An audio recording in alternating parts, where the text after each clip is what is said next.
ڪرمپور मालपीड़ी में हफ़्ते रोज़ा सूमर वार ते चौपाई माल जो ज़बरदस्त कारोबार जो सिलसिलो जारी रहियो।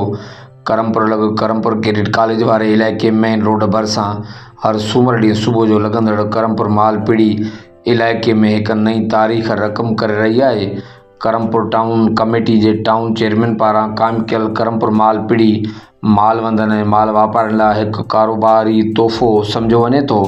ڪرمپور समेत ॿियनि वेझड़ाई वारे शहरनि कचे पके जे मालवंद माण्हुनि खे दर जी दहलीज़ ते चौपाई माल जे कारोबार जी सहूलियत मुयसरु थी आहे। चौपाई माल जी ॾे वठि ऐं कारोबार कंदड़नि खे घुरिजे त ڪرمپور मालपीड़ी जे वाधारे में पंहिंजो किरदारु अदा करनि।